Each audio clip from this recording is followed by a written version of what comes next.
नमस्ते साथियों, मैं सूरत रावत आदर्श पाठशाला ज्ञान बिंदु एकेडमी धार से आप लोगों के लिए हिंदी लेकर आया हूँ। हिंदी को हम आसान भाषा में सरल तरीके से समझेंगे। साथियों, हम सबसे पहले आज बात करते हैं हिंदी में। हिंदी की बात करते हैं तो जो है व्याकरण।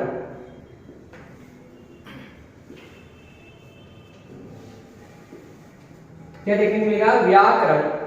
ठीक है, हिंदी में सबसे पहले हम बात करते हैं किसकी? व्याकरण की बात करते हैं। साथियों, व्याकरण क्या है? तो व्याकरण का अगर हम बात करेंगे तो व्याकरण का अन्य नाम।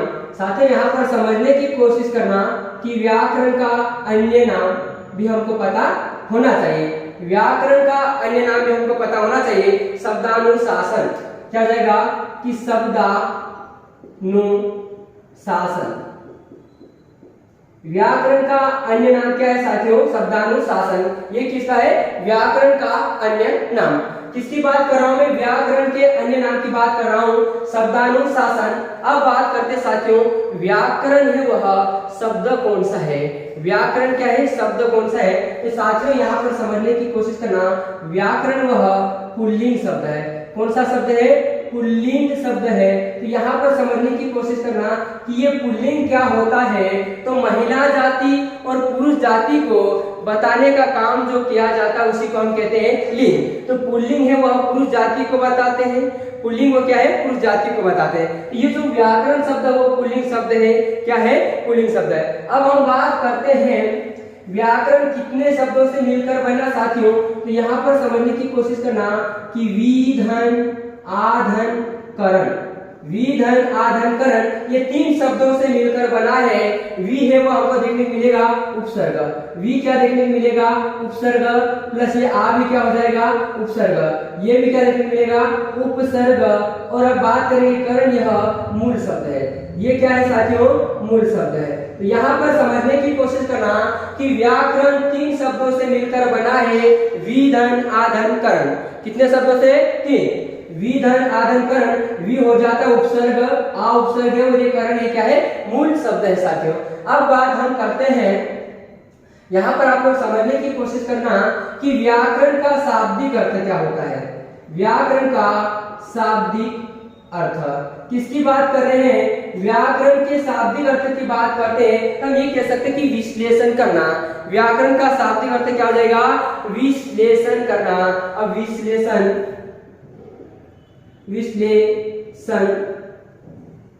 करना क्या हो जाएगा साथियों?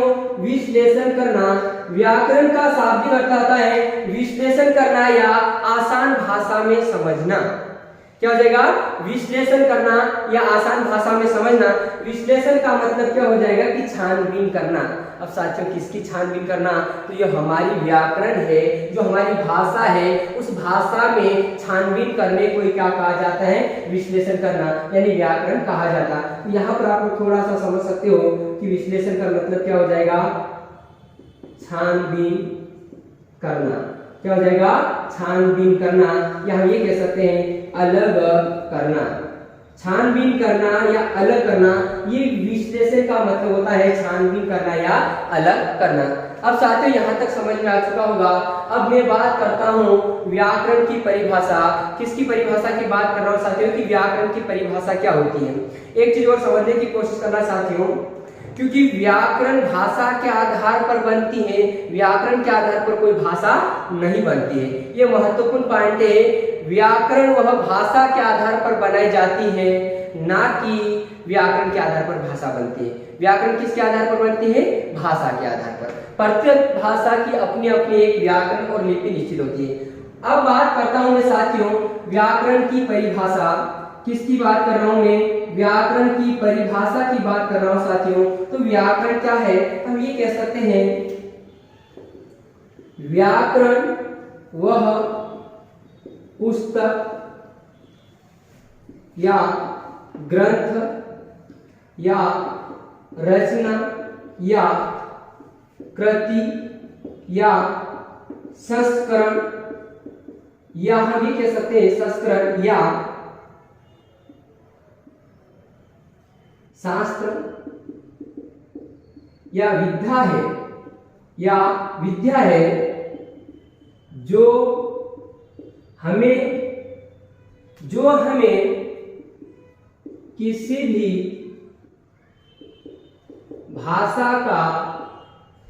भी भाषा का शुद्ध उच्चारण,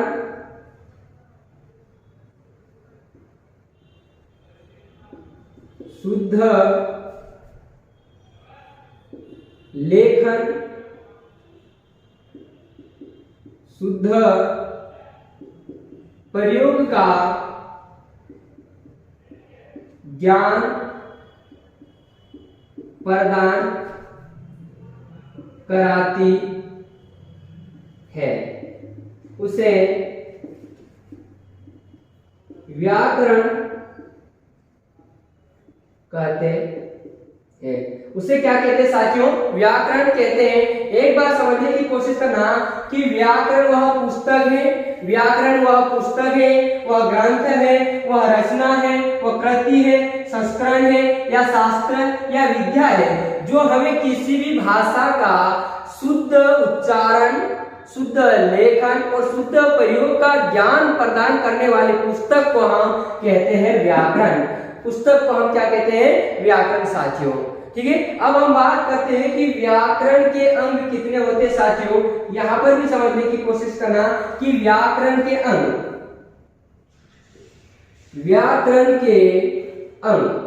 किसकी बात कर रहा हूं मैं साथियों? व्याकरण के अंग कितने होते हैं? व्याकरण के अंग कितने होते हैं?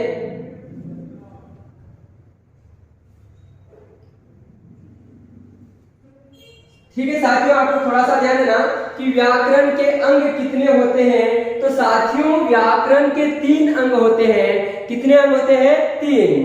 कितने? 3। अब सबसे पहले अगर मैं बात करता हूं पहले अंग की, तो व्याकरण पहला अंग होता है वर्ण विचार। पहला अंग क्या होता है? वर्ण विचार। दूसरा जो अंग होता है उसे हम कहेंगे शब्द विचार। दूसरे अंग को हम क्या कहेंगे? शब्द विचार। और तीसरा अंग होता है उसे हम कहते हैं वाक्य विचार। तीसरे अंग को हम क्या कहते हैं साथियों? वाक्य विचार। अब यहाँ पर एक चीज और समझने की कोशिश करना कि व्याकरण हमें 3 बातें सिखाती है। व्याकरण हमें कितनी बातें सिखाती है?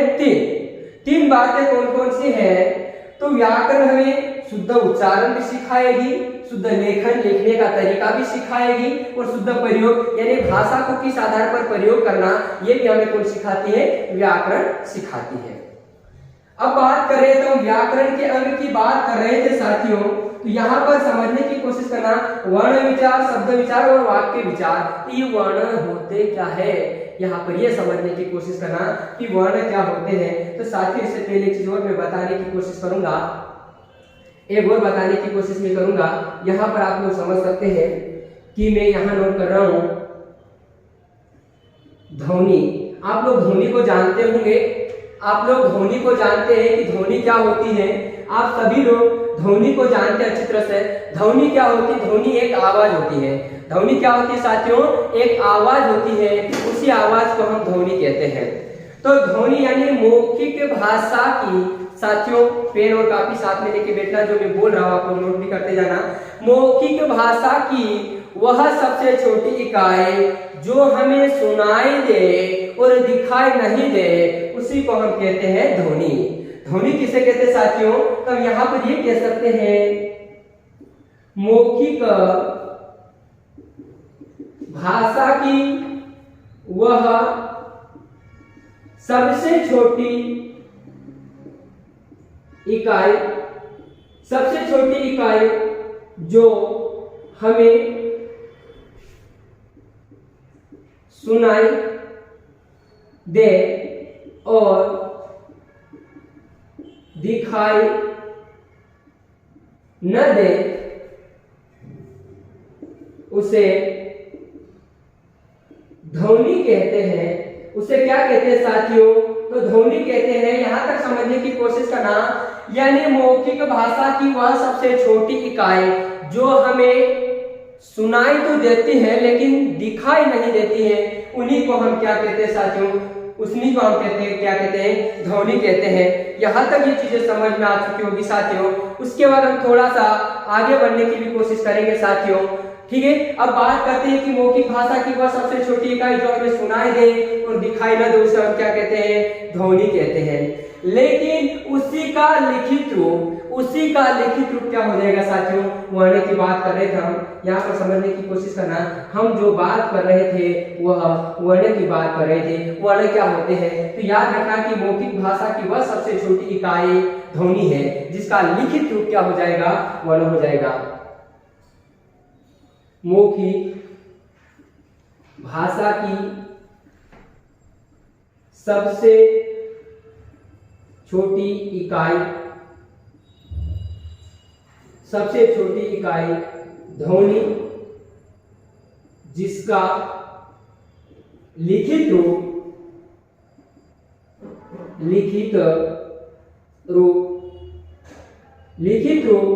वर्ण होता है। इसका लिखित रूप वर्ण होता है। उसका लिखित रूप क्या हो जाएगा साथियों, वर्ण होता है। यहाँ तक समझने की कोशिश करना, उसका लिखित रूप क्या हो जाएगा, वर्ण होता है। अब समझने की कोशिश करना साथियों,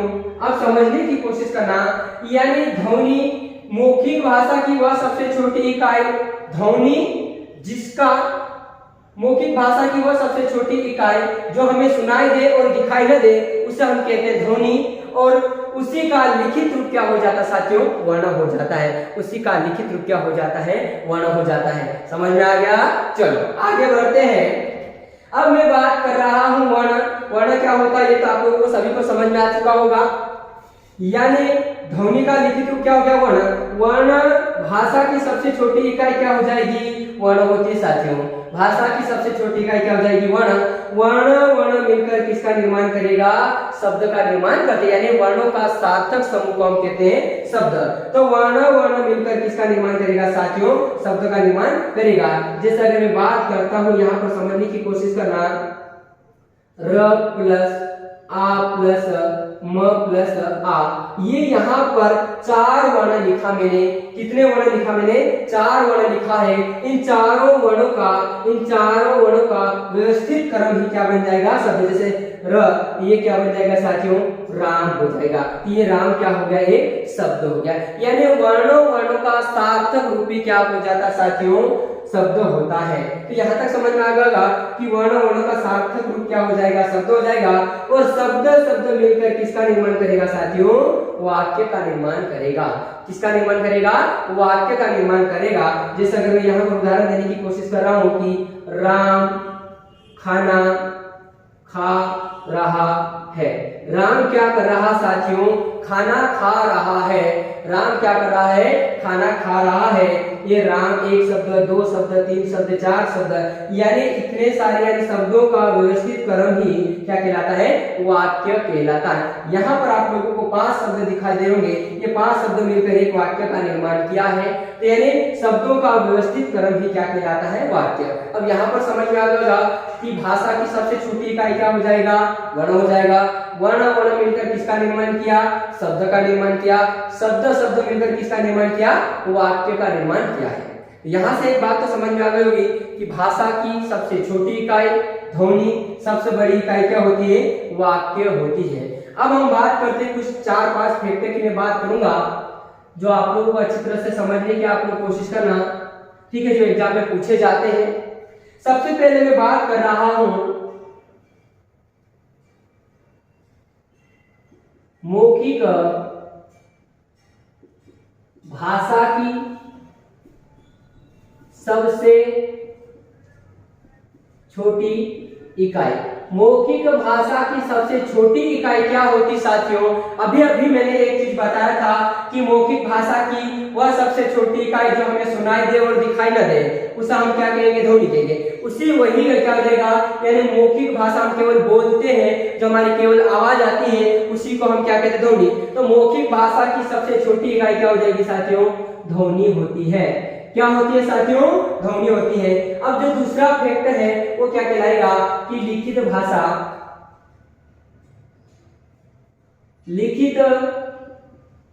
भाषा की सबसे छोटी इकाई। साथियों यहाँ पर समझने की कोशिश करना कि लिखित भाषा की सबसे छोटी इकाई, जैसे हमने अभी अभी बात की थी, मौखिक भाषा की सबसे छोटी इकाई ध्वनि, जिसका लिखित रूप क्या हो जाता है वर्ण, तो वही कहलाएगा। यहाँ पर अगर मैं बात करता हूँ कि मैं बोल रहा था एक ध्वनि हो गई, इसको अगर मैं लिख दिया, जैसे मैं बात कर रहा हूँ अ मैंने बोला एक ध्वनि, उस अ को अगर मैंने लिख दिया अ लिखा बोर्ड पे, तो ये क्या हो गया, एक लिखित भाषा हो जाएगी। तो लिखित भाषा की सबसे छोटी इकाई साथियों क्या होती है, वर्ण होती है। क्या होती है, वर्ण होती है। यहाँ तक समझ में आ चुका होगा साथियों, मुझे आशा है कि आप लोगों को समझ में आ चुका होगा। अब जो अगला व्यक्ति की अगर मैं बात करूंगा, भाषा की सबसे छोटी इकाई, यहां पर ध्यान देना, नहीं मौखिक और नहीं लिखित पूछा जाए, केवल भाषा की सबसे छोटी इकाई पूछा जाएगा, तो यहां भी क्या आएगा साथियों, वर्ण ही होता है। क्या होता है, वर्ण ही होता है। साथियों समझने की कोशिश करना, केवल अगर मौखिक भाषा की सबसे छोटी इकाई पूछा जाएगा तो ध्वनि आएगा, और ना लिखित और ना मौखिक पूछा जाएगा, केवल भाषा की सबसे छोटी इकाई पूछा जाएगा तो साथियों क्या आएगा, वर्ण आएगा। क्या आएगा साथियों, वर्ण होता है। अब बात करते हैं अगले फैक्टर की ओर, तो जो अगला फैक्टर हमारा जो हो जाएगा, अर्थ के आधार पर भाषा के भेद। अर्थ के आधार पर भाषा के भेद की बात करें साथियों, अर्थ के आधार पर भाषा के भेद कितने होते हैं, तो यहाँ पर समझने की कोशिश करना, यानी वर्ण के कोई अर्थ नहीं होगा, वर्ण के कोई अर्थ नहीं होता है। जैसे मैंने यहाँ पर र नोट किया, इस र का कोई अर्थ होता है क्या साथियों, तो नहीं होता है। वर्ण का कोई अर्थ नहीं होगा, तो यहाँ पर हम ये कह सकते हैं कि अर्थ के आधार पर भाषा की कितनी इकाई होती है साथियों, 2 इकाई होती है। ठीक है, अर्थ के आधार पर भाषा की इकाई, या हम भाषा के भेद बोल सकते हैं, तो अर्थ के आधार पर 2 इकाई होती है। अर्थ के आधार पर भाषा की कितनी इकाई होती है साथियों, 2 होती है। तो पहली इकाई की मैं चर्चा करूंगा शब्द, और दूसरी जो हो जाएगा क्या हो जाएगा, वाक्य। कितनी इकाई होती है साथियों, 2। अर्थ के आधार पर भाषा की 2 इकाई होती है, शब्द और वाक्य। अब यही से एक क्वेश्चन बनता है, अर्थ के आधार पर भाषा की सबसे छोटी इकाई, भाषा की सबसे छोटी इकाई। अब अर्थ के आधार पर हमने एक ही चीज बात करी थी, अर्थ के आधार पर भाषा की केवल 2 इकाई होती है, शब्द और वाक्य है। तो यहाँ पर समझने की कोशिश करना, शब्द का मतलब सबसे छोटा आ जाएगा, क्योंकि वर्ण का कोई अर्थ नहीं निकलेगा और केवल 2 के अर्थ निकलेगा, तो शब्द क्या हो जाएगा, सबसे छोटी इकाई क्या हो जाएगी साथियों, शब्द होती है। क्या होती है, शब्द होती है। अब जो तीसरा पॉइंट आता है साथियों, अब समझने की कोशिश करना कि भाव या भावार्थ के आधार पर भाषा की सबसे छोटी इकाई। यहाँ पर भाषा के इकाई की बात करते हैं, भाषा की इकाई। तो यहाँ पर आप लोगों को देखने मिलेगा, केवल एक ही देखने मिलेगा, क्या देखने मिलेगा, वाक्य। अब यहाँ पर समझने की कोशिश करना साथियों, क्योंकि भाव या भावार्थ केवल वाक्य के निकलते हैं, शब्द के नहीं निकलते हैं। जैसे यहीं पर मैं समझाऊंगा, एक राम की मैंने बात की, एक मैंने राम की बात की, तो आप लोगों के अंदर कोई भाव उत्पन्न हो रहा है क्या साथियों, नहीं हो रहा है ना, कोई भाव उत्पन्न नहीं हो रहा है। तो भाव किसके उत्पन्न होगा साथियों, केवल वाक्य का उत्पन्न होगा। जैसे राम खाना खा रहा है, तो हमारे मन के अंदर क्या भाव उत्पन्न हो रहा साथियों, कि राम खाना खा रहा है। तो भाव या भावार्थ के आधार पर भाषा के इकाई केवल एक होती है, वो भी क्या देखने मिलेगा साथियों, एक क्या देखने मिलेगा, वाक्य। अब बात आती है साथियों, हम ये कह सकते हैं कि भाव या भावार्थ के आधार पर भाषा की सबसे छोटी इकाई, सबसे छोटी इकाई क्या हो जाएगी साथियों, अभी अभी हमने बात की थी केवल भाव या भावार्थ एक ही की निकलती है, किसकी निकलती है, सब वाक्य की निकलती है। उसी प्रकार यहाँ पर हमने भाव या भावार्थ के आधार पर भाषा की सबसे छोटी इकाई क्या हो जाएगी, वह साथियों वाक्य होगी। अब बात करते हैं भाषा की सबसे बड़ी इकाई, भाषा की सबसे बड़ी इकाई किसकी बात करें साथियों, भाषा की सबसे बड़ी इकाई क्या हो जाएगी, वाक्य होती है। क्या होती है साथियों, वाक्य होती है। अभी आप लोगों को सभी चीजें मैंने समझाया वो समझ में आ चुका होगा साथियों। एक बार और इसको थोड़ा सा मैं रिपीट यानी रिविजन करवाने की कोशिश करूंगा ताकि आप लोगों को अच्छी तरह से समझ में आ जाएगा। साथियों हम बात कर रहे थे व्याकरण, व्याकरण का अन्य नाम है शब्दानुशासन। व्याकरण का अन्य नाम क्या होता है साथियों, शब्दानुशासन। व्याकरण शब्द की बात करते तो पुल्लिंग शब्द होता है। व्याकरण कौन सा शब्द होता है साथियों, पुल्लिंग। व्याकरण 3 शब्दों से मिलकर बना, वि धन आ धन करण। कितने शब्दों से मिलकर बना, 3। वि धन आ धन करण, वि उपसर्ग आ उपसर्ग और करण क्या है साथियों, मूल शब्द है। करण क्या है, मूल शब्द है। अब बात आती है व्याकरण का शाब्दिक अर्थ विश्लेषण करना। विश्लेषण करना का मतलब भाषा का हम आसान से अध्ययन करेंगे। भाषा का आसान से अध्ययन करना क्या हो जाएगा, विश्लेषण करना यानी भाषा का छानबीन करना।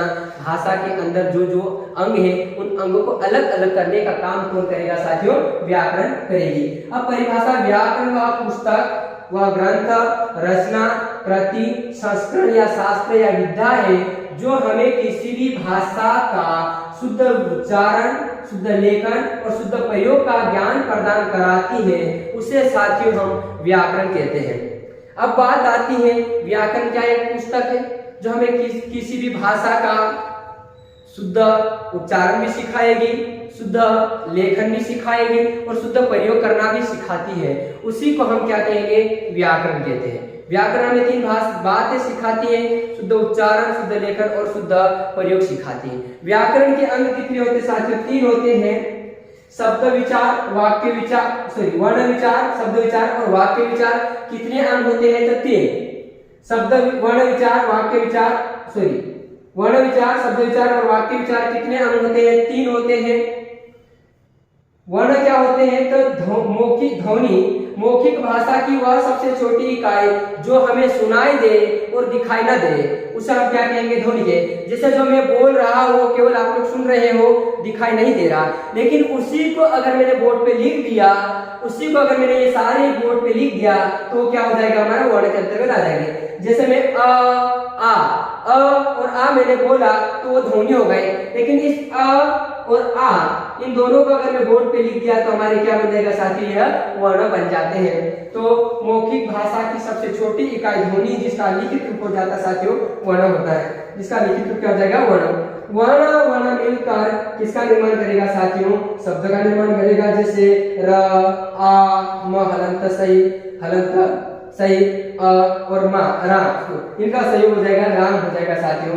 जैसे ही शब्द मिलकर यानी वर्णों का व्यवस्थित क्रम हो जाएगा, शब्द और शब्दों का व्यवस्थित क्रम हो जाएगा साथियों वाक्य। जैसे राम खाना खा रहा है, राम खाना खा रहा है, इन शब्दों के मेल से क्या बना है साथियों, एक वाक्य बना है। अब हम समझ सकते हैं कि भाषा की सबसे छोटी इकाई वर्ण होती है, भाषा की सबसे बड़ी इकाई वाक्य होती है। उसी के तहत मैंने कुछ फैक्टर नोट किया। मौखिक भाषा की सबसे छोटी इकाई क्या होती है साथियों, ध्वनि होती है। क्या होती है, ध्वनि होती है। और लिखित भाषा की सबसे छोटी इकाई क्या हो जाएगी साथियों, वर्ण होते हैं। नहीं लिखित और नहीं मौखिक पूछा जाएगा, केवल भाषा की सबसे छोटी इकाई पूछा जाएगा तो साथियों याद रखना वर्ण ही आएगा। क्या आएगा, वर्ण। अब अर्थ के आधार पर भाषा की इकाई कितनी हो साथियों, 2 इकाई है, क्योंकि अर्थ केवल शब्द के निकलते हैं और वाक्य के अर्थ निकलते हैं, वर्ण का कोई अर्थ नहीं निकलता है। कितनी इकाई है, 2, शब्द और वाक्य। अर्थ के आधार पर भाषा की सबसे छोटी इकाई शब्द होते हैं साथियों।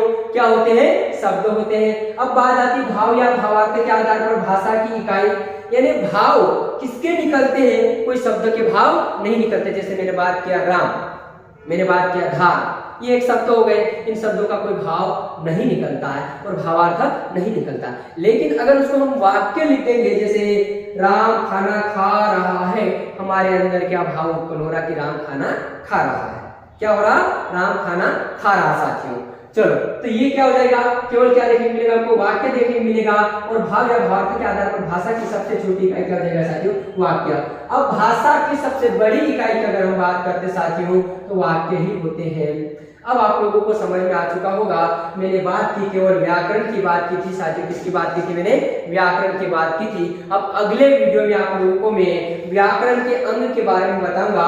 पहला जो रहेगा हमारा बिंदु वो कौन सा रहेगा साथियों, वर्ण विचार। सबसे पहले हम पढ़ेंगे वर्ण विचार।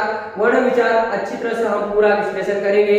उसके बाद आप लोगों को मैं शब्द विचार, और उसके बाद हम बात करेंगे वाक्य विचार, यानी पूरी ग्रामर, पूरी व्याकरण इन तीनों अंग पर विद्यमान है। इसकी अगर मैं बात करूंगा, उसके साथ में कुछ टॉपिक अलग हो जाते हैं, जिसकी अगर मैं बात करता काव्य शास्त्र। कौन सा टॉपिक अलग हो जाएगा साथियों, काव्य शास्त्र वाला टॉपिक, जिसमें हम रस, छंद, अलंकार ये टॉपिक अलग से पढ़ेंगे काव्य शास्त्र के अंतर्गत। और जो जितना भी है वो सब की सब, यानी व्याकरण के 3 अंग वर्ण विचार, शब्द विचार और वाक्य विचार के अंतर्गत आप लोगों को मैं बताऊंगा साथियों। बाकी हम अगले वीडियो में हम पढ़ेंगे। ठीक है, जय हिंद।